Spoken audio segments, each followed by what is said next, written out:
بسم الله الرحمن الرحیم د کاليفورنيا د پرمټ ازموینې کار پښتنې او ځوابونه په پښتو ژبه تم درس دی. د وسایټو ټایرونه باید د پولې یعنی کارب سره څو انچه فاصله ولري. کله چې مثال د کارب موږ ویو یا پوله ویو مثال سره خاړې ته یو وړوکی نه دی دا دیوالي چې مثال اوبه دا نور څه نه څه کوي معنا کوي. 48 انچه 18 انچه 18 انچه سم ځواب دی 18 انچه.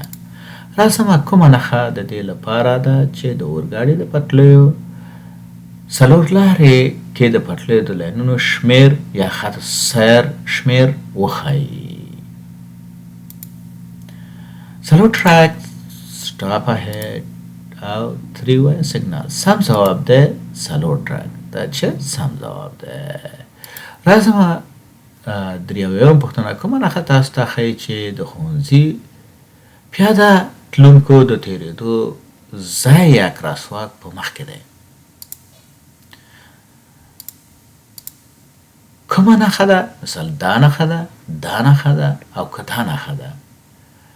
سم ځواب دی دا نښه. مثال دا مثال چې کله تاسو دا نښه ګورئ دا په دې معنا ده چې د مخکې د مکتب یا د ښوونځي د تېرېدو ځای دی. کومه نښه دا معنا لري چې په هیڅ وخت کې د مخې په لور سړک ته مه داخلېږئ. یعنې کوم سړک چې راتلونکی دی هغې ته یا کوم د علامه چې لګېدلې وي ته دې سړک ته د دې خوا نه نشي ور داخلېدی. yield no u-turn او do not enter سم ځواب دی do not enter. کله چې دا نښه لګېدلې وي په هغه سړک کې به تاسو ور داخلېږئ نه ځکه چې هغه د هغې خوا نه موټرې راځي. راځم پنځه وایم پوښتنې ته. هغه کس چې 21 کلن یا تر دې پورته وي که د وینې د الکولو کچه یا BAC د لاندې کومې درجې سره برابره وي د موټر چلولو قانون یې مات کړی دی. یعنې مثال بې قانوني کړې ده او موټر چلوي 0.0 1 فیصد 0.0 څلور فیصده 0.0 8 فیصده سم ځواب دی 0.0 8 فیصده. راځم شپږ اویایم پوښتنه. د کومو شرایطو لاندې باید د تېرېدلو یا پاسینګ څخه ډډه وشي؟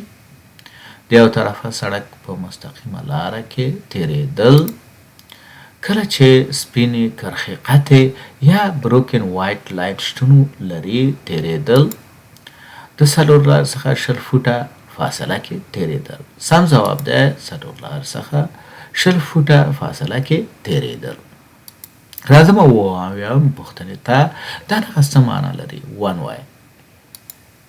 په راتلونکي څراغ کې ترافیک باید ښي لوري ته تاو شي. ترافیک باید په ټاکل شوي یوه لارې یا یو طرفه سړک کې حرکت وکړي. وړاندې ترافیک په یوه لاره کمیږي.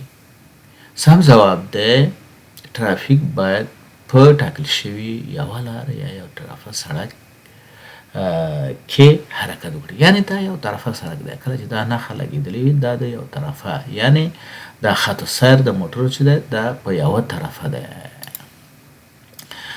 اته اویاومه پوښتنه.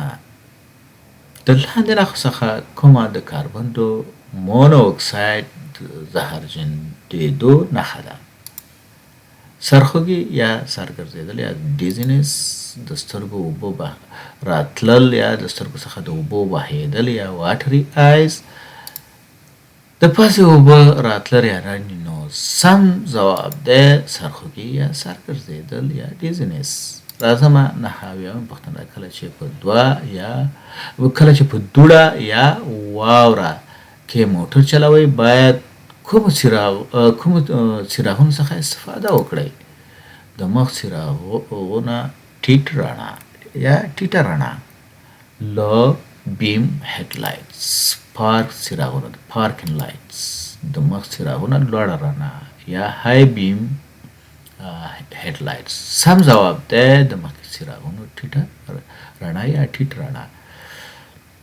راځم اتیاوم پوښتنه. د لاندې کومو وسایطو لپاره لازمي ده چې مخکې له دې چې د اورګاډي پټلۍ څخه تېر شي ودرېږي؟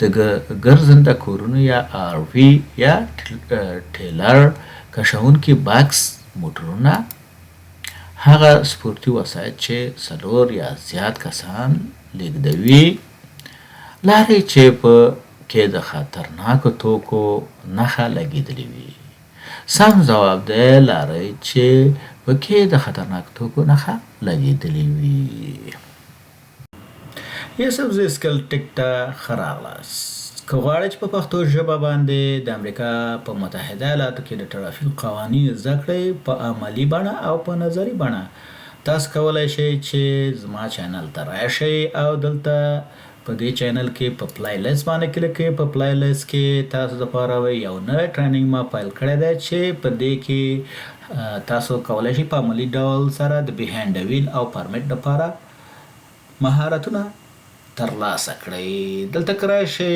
په دې باندې کلیک کړئ دلته وګورئ مثال دا د پښتو ژبې دپاره دا معلومات دي دا ټریننګ دی چې مثال تاسو کولی شئ چې دلته وګورئ تشريح ده او انځورونه دي ویډیوګانې دي پوښتنې دي که دلته وګورئ تاسو په دې چینل کې دا مثال د انځورونو برخه ده او دا مثال د تشریح ده مثال هر سوال تشریح شوی دی او بیا په عملي ډول سره تاسو کتلی شئ مثال دلته دا انځورونه په انځورونو کې ښودل شوي دي او دا عملي ویډیو ده چې مثال تاسو کولی شئ په عملي ډول سره وګورئ که تاسو په دې اخره برخه کې راشئ دلته وګورئ نو پوښتنې او ځوابونه په دې کې هم شامل دي که چیرته مو دا ویډیوګانې خوښې شوې او مثال تاسو پوهیږئ چې نور هم دې ویډیوګانو ته اړتیا لري چې په امریکا کې د ټرافیک قوانینو باندې پوه شي